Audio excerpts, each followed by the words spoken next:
Bienvenidos a Código Fuente, el videopodcast donde hablamos de tecnología e innovación responsable y sobre todo de las personas que están detrás del cambio. En un mundo que no deja de transformarse, la resiliencia digital se ha convertido en el verdadero motor de las organizaciones. Aquí conversamos con líderes, expertos y mentes inquietas que están construyendo el futuro. Ideas, experiencia y talento para entender hacia dónde vamos y lo que nos jugamos. Esto es Código Fuente. Ponte cómodo, que empezamos. Bienvenidos a un capítulo más de Código Fuente, el videopodcast de Ciberlideria, en el que vamos a hablar de un tema que cada vez cobra más relevancia, los riesgos de ciberseguridad en entornos industriales, y para ello contamos con uno de los mayores expertos en la materia. Soy Rosa Cariger, presidenta de Ciberlideria, y hoy tengo el gusto de entrevistar a José Seara, CEO de Nexus. Que es, bueno, ahora lo vamos a ver, pero la compañía pionera en cuantificación del riesgo cibernético en entornos industriales y también pionero en el seguro ciber, que es otro tema, el ciber físico, que es otro tema que trataremos. Bienvenido, José. Muchas gracias, Rosa. Encantado de estar aquí. José y yo tenemos algo en común, bueno, aparte de que tengo la suerte de ser consejera de su empresa, de Nexus, y es que los dos somos ingenieros de los tradicionales, no de los informáticos. Nos hemos dedicado al mundo de la energía y hemos acabado en esto de la ciberseguridad. ¿Cómo llegas tú al mundo de la ciberseguridad, José? Bueno, pues como casi todo en la vida no es un camino recto. Yo soy ingeniero naval y al poquito de salir de la universidad tuve una experiencia en el sector naval y vi que aquello no encajaba bien con mis expectativas y mis ilusiones de hacer ciertas cosas, pero me sirvió para entrar en el mundo de la energía. En la Escuela de Ingenieros Navales estudiamos, digamos, cómo se hacen barcos y cómo se hacen motores para barcos o plantas energéticas. Y yo era de los segundos, y entonces aquellos conocimientos me sirvieron para encontrar un trabajo en el mundo de las soluciones estacionarias, que llamábamos, motores para hacer electricidad. Y ahí entré en el mundo energético y luego evolucioné con el paso del tiempo, tanto en los roles como en la tecnología, pues como los roles según te vas haciendo mayor, haces otras cosas, y en la tecnología, pues con el devenir de los tiempos. Y poco a poco evolucioné de quemar combustible pesado a las energías renovables, primero viento, luego solar, luego baterías, y en un momento dado pues tuve la oportunidad de expandirme internacionalmente, irme a Estados Unidos, donde llevo ahí desde el año 2006. Pero bueno, eso fue la manera de entrar en el mundo de las energías. Porque estabas en Estados Unidos con una empresa de renovables. Bueno, yo me formé profesionalmente en España, mis primeros trabajos fueron en España. Había tenido un par de oportunidades de salir a trabajar en el extranjero, pero por diversos motivos no habían cuajado. Y en un momento dado, una compañía que era cliente mía de mi empresa en España decidió vender las instalaciones que tenían en España, y de hecho se las vendieron a Iberdrola. Sí. Y me contrataron para hacerle un análisis de mercado de dónde deberían de recolocar ese capital, siguiendo en el mundo de las renovables. Esto hablo del año 2004-2005. Y en ese momento hicimos un análisis de mercado para ellos y concluimos que el mejor sitio era Estados Unidos. En aquel momento Estados Unidos estaba empezando en el mundo de las renovables a escala, y una conversación llevó a otra, y en un momento dado pues me ofrecieron liderar el proyecto suyo en Estados Unidos. Entonces yo tenía una empresa en España que compartía con un socio. Mi socio era un ex jefe mío, que era unos pocos años más mayor que yo, y cuando todo esto ocurrió, él estaba pensando en cómo podía monetizar su participación en la empresa para retirarse, y yo pues todavía me picaba el gusanillo de irme fuera.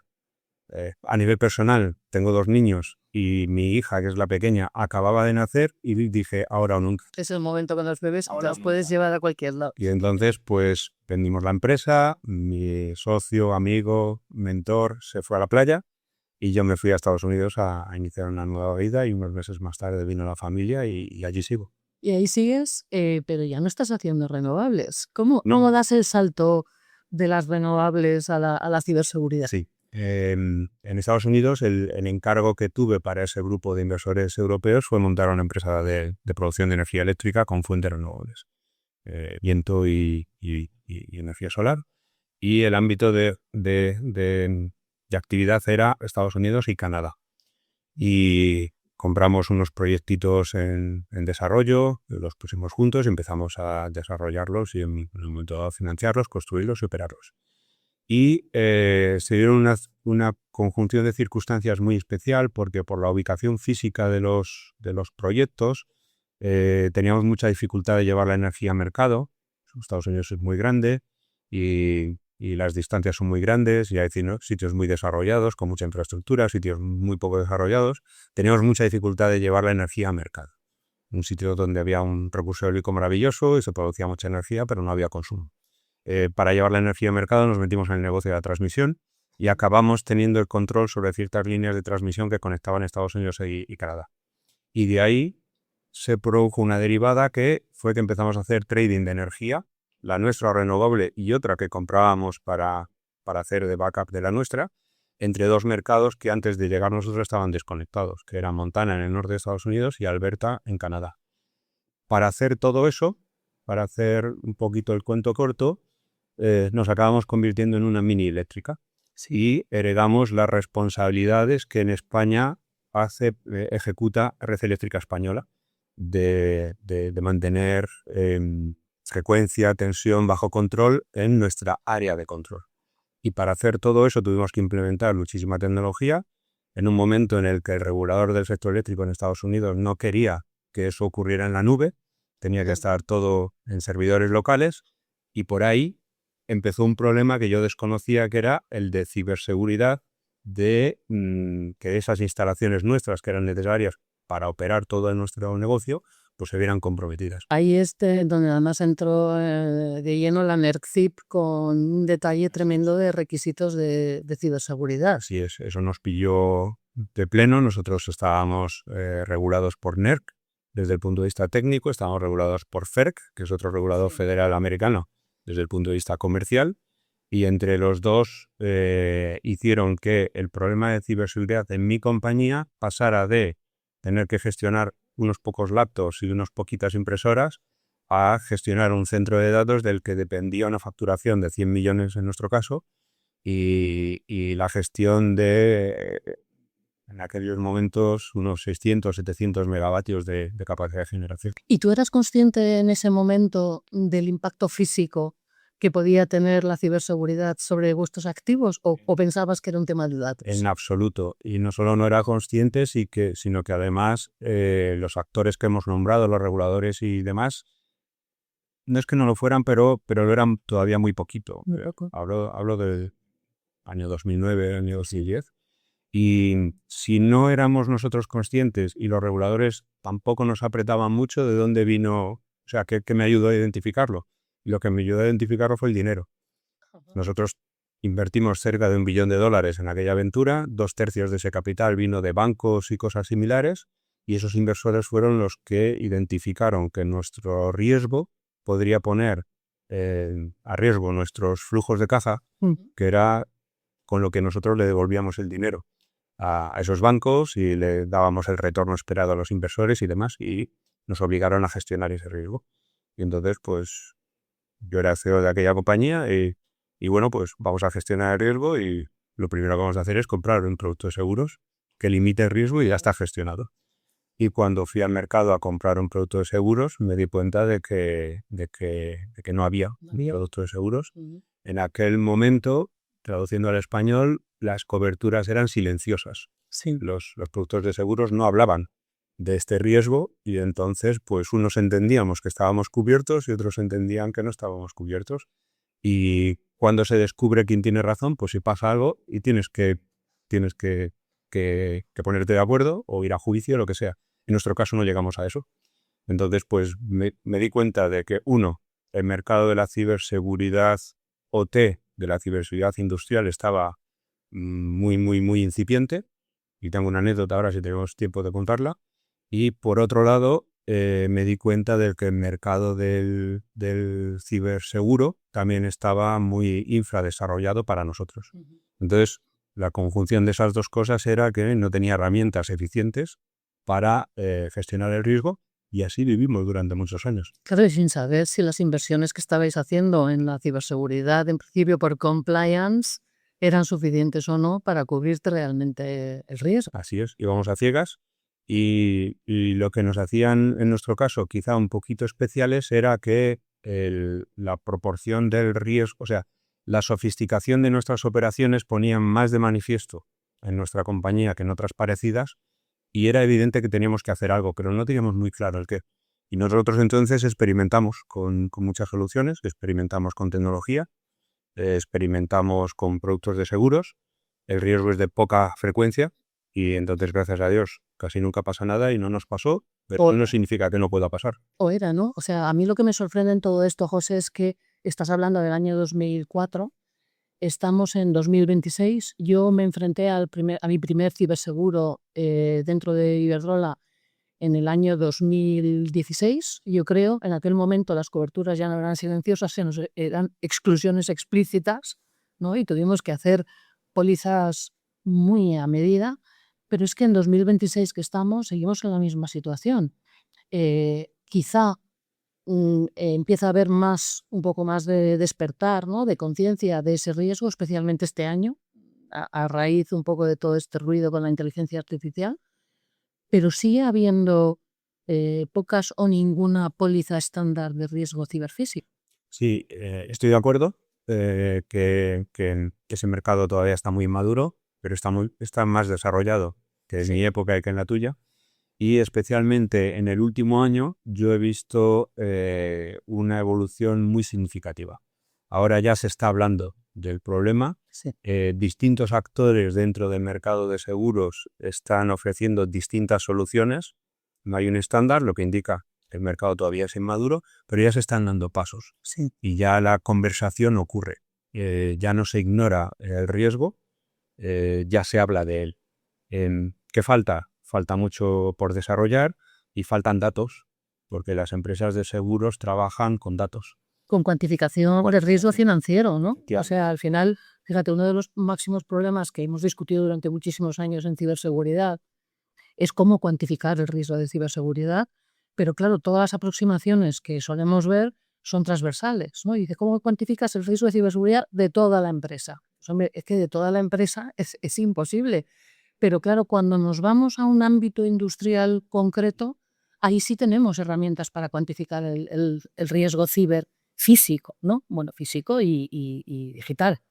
Sí, yo creo que se dan dos circunstancias. Por un lado, la falta de datos para las empresas de seguros, y luego cómo se construyen esos datos. Las empresas de seguros están acostumbradas a trabajar con datos históricos y crear bases actuariales sobre las que ellos toman decisiones, y no son muy amigas en general de la predicción teórica del riesgo futuro, sino de la predicción histórica del riesgo. Es evidente que en el riesgo ciber en general y en el ciberindustrial en particular esa base histórica de datos no existe, y entonces hay que hacer una aproximación distinta, como la que nosotros hacemos, de simular el riesgo, intentar modelizarlo, intentar ponerle el cascabel al gato y luego poco a poco sí irlo soportando con datos de los muchos eventos que van ocurriendo. Bueno, de todas maneras, yo creo que en ese sentido, ese enfoque actuarial que hemos tenido toda la vida también se tiene que revisar, en el sentido en que está cambiando tanto el mundo, la tecnología cambia tan rápido que muchas veces eventos pasados no predicen en absoluto eventos futuros. Completamente de acuerdo, y lo que estoy aprendiendo con el mundo del seguro es que la evolución suya es intrínsecamente lenta. Suelen ser compañías grandes que no son precisamente ágiles, y luego además están fuertemente reguladas por un regulador que les deja comprar riesgo siguiendo unas reglas de juego preestablecidas. Bueno, y luego hay un aspecto, y es que yo hablando con algunas compañías aseguradoras, ¿no? De decir, oye, ¿por qué no introducís este producto en el mercado, que es necesario? Porque si hay un evento ciber que te da daño a una máquina, y en general también me dicen que es que parece que no hay demanda, ¿no? Que falta un poco esa conciencia dentro de las compañías industriales de que realmente un evento cibernético les puede causar un daño. ¿Crees que eso también está cambiando? Nosotros tenemos la suerte de trabajar con los dos lados del riesgo. Nosotros trabajamos con compañías industriales y trabajamos con aseguradoras. Es cierto que en el mundo del seguro llega, incluso a día de hoy, la información de que no hay demanda del lado de los industriales. Yo veo el lado de los industriales y veo que hay necesidad de cubrir ese riesgo. Entonces es otro elemento más que pone de manifiesto la bisoñez del mercado y la ineficiencia. Bueno, lo que pasa es que yo creo que este año precisamente a mí me da la sensación de que por fin estamos viendo las orejas al lobo, se está viendo ese riesgo y no solamente en industrias tradicionales como es energía o manufactura, sino también en los data centers, ¿no? Porque tenéis bastante experiencia también en el riesgo ciberfísico de un activo físico, pero también digital tan importante como son los data centers. Sin duda. Y yo creo que hay dos elementos catalizadores. Uno, inteligencia artificial, que lo has mencionado, que dota de herramientas a los malos y a los buenos, hacer las cosas más deprisa. Y el segundo, la situación desgraciada que vive el mundo con guerras que ponen de manifiesto los riesgos adicionales sobre infraestructuras críticas porque son objetivo explícito de los malos. Y en el tema de data centers se está produciendo una tercera dimensión que es el ritmo desaforado al que esas infraestructuras se están creando, que creo que impide que se preste atención a ciertos riesgos porque no ocupan el lugar correcto en el orden de prioridad. Ya. El orden de prioridad es necesito cierta cómputo. Sí. Para tener capacidad de cómputo tengo que construir centros de datos, tengo que construir infraestructuras eléctricas, no sé qué. Si el riesgo de este ciber es un ruido, que ya lidiaré con él el año que viene. Sí, sí, el enfoque Escarlata O'Hara al riesgo, ¿no? Que eso nos está pasando en general en la innovación. Oye, nos queda poco tiempo de la entrevista, pero a mí sí que me gustaría que si nos está escuchando algún responsable de alguna empresa industrial, ¿no? Que a lo mejor se está dando cuenta ahora o enterando de que es que un evento ciber le puede hacer un daño material o dañar la continuidad de su negocio, ¿qué consejos les darías? ¿Cómo empiezan? ¿Cómo empiezan con este tema en esta época de expansión del riesgo?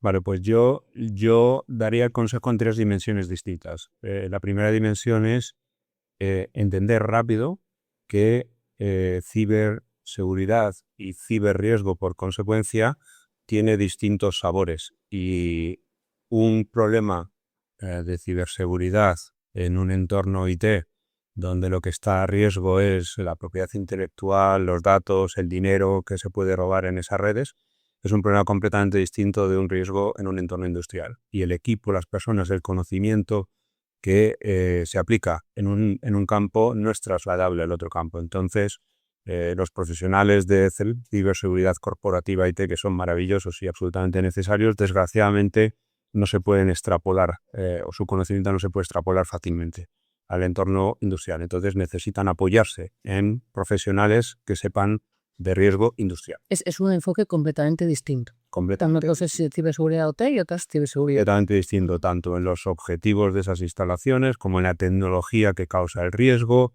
En un entorno IT estamos acostumbrados a parchear dispositivos todos los días. En un entorno industrial probablemente parchear no sea ni siquiera una solución por muchos motivos. O que no se pueda, o durante la ventana de mantenimiento, sí, todo. La segunda dimensión es visibilidad sobre los activos.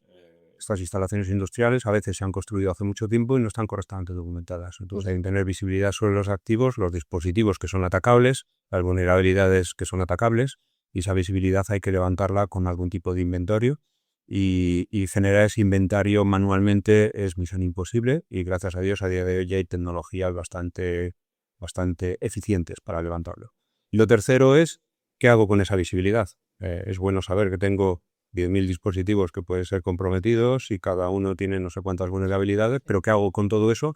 Porque, primero, no voy a tener recursos para atacar todos esos problemas al unísono y segundo, muy probablemente no haya que solucionar un problema percibido que no lo es tal, porque una vulnerabilidad en un dispositivo que puede ser atacable, pero que si se ataca no impacta en el proceso productivo, pues desde el punto de vista de vulnerabilidades es muy crítica, desde el punto de vista de negocio no tiene ninguna criticidad. Y eso es aplicar analítica sobre el dato de la visibilidad, y eso es lo que hacemos empresas como nosotros. Es decir, oye, de todo este ruido que genera toda la visibilidad que te viene de tus instalaciones industriales, esto se traduce En lenguaje de negocios, tengo que atacar este problema, tengo que atacar este otro, no tengo que atacar este. La solución correcta al primero es invertir en reducir, la solución correcta al segundo es invertir en transferir, en comprar una póliza de seguros. Si la encuentras y en eso también estás trabajando, ¿no? En que haya esa póliza de Nos da para otro podcast. Entonces me quedo con el consejo, en primer lugar, saber que el enfoque IT no nos vale, no podemos coger al de IT y decirle, oye, te encargas también de ciberseguridad OT, aunque tenga que haber una coordinación, pero no se puede. Segundo es tener visibilidad, lo que no sabes que tienes no lo puedes proteger y si no conoces tus vulnerabilidades son las más complicadas. Y en tercer lugar es saber de todo lo que me puede pasar, qué arreglo primero, ¿no? ¿Qué es lo peor que me puede pasar y que tengo que arreglar primero? Y tomar esas decisiones basadas en datos y no en impresiones. Y no en impresiones. Y priorizar y bien tener justificado el presupuesto que dedicas a ciber. Pues la verdad es que muchísimas gracias, José. Tenemos poco tiempo. Yo quería hacerte una última pregunta porque, bueno, también desde tu etapa de CEO de esta empresa, ¿no? Encargándote de los activos y de estos problemas que nos hablabas de financiación, pero ahora también en esta etapa de Nexus, imagino que tendrás un estrés tremendo. Estás a caballo entre Estados Unidos, España, no paras. ¿Qué haces para mantenerte cuerdo, digamos? ¿Qué haces para descargar? ¿Cómo gestionas el estrés? Pues necesito encontrar paz y encuentro paz yo personalmente en dos actividades. Una paz mental y otra paz física que me trae la paz mental.